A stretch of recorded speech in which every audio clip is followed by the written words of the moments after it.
L'action dont je suis la plus fière, c'est d'avoir réussi à monter des actions pour célébrer la journée de lutte contre les LGBT-phobies dans mon collège. J'ai vraiment créé ça de manière à ce que ce soit une safe place. Et ça fait 3 ans que ça se passe hyper bien et j'en suis très fière. L'action dont je suis le plus fier, c'est d'avoir pu contribuer avec beaucoup d'autres à la création du centre d'archives et de mémoire LGBT sur Paris. L'action dont je suis le plus fier, c'est celle finalement qui n'a pas été la plus visible, mais qui a eu le plus d'impact. Ça a été la sensibilisation de notre direction RH et de nos équipes RH aux causes d'inclusion LGBT dans l'entreprise. Contribuer aux actions de sensibilisation au sein de mon entreprise. Je suis également animateur de la fresque de la diversité. D'avoir fait des sensibilisations dans le groupe SG en faisant des témoignages notamment sur le mot parentalité. Depuis 4 ans où on mène chaque année un programme d'action, la visibilité de la communauté LGBT+ est de plus en plus importante. Aujourd'hui, c'est un non-sujet.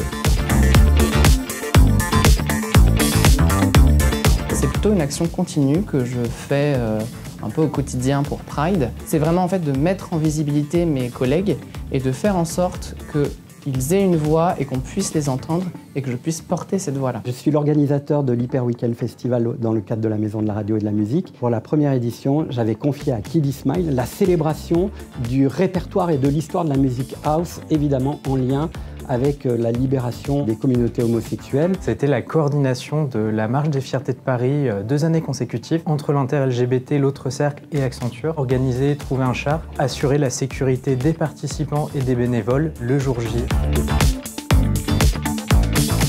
L'action dont je suis la plus fière, c'est la participation de ma famille à une émission de grande écoute sur M6. Ma conjointe et moi, nous avons 2 enfants avec 2 papas. Nous vivons dans le même immeuble. Pour moi, il était vraiment très important d'en parler, de dire soyez comme vous êtes, n'ayez pas de crainte. Montrer, rendre visible nos familles, c'est faire bouger les lignes.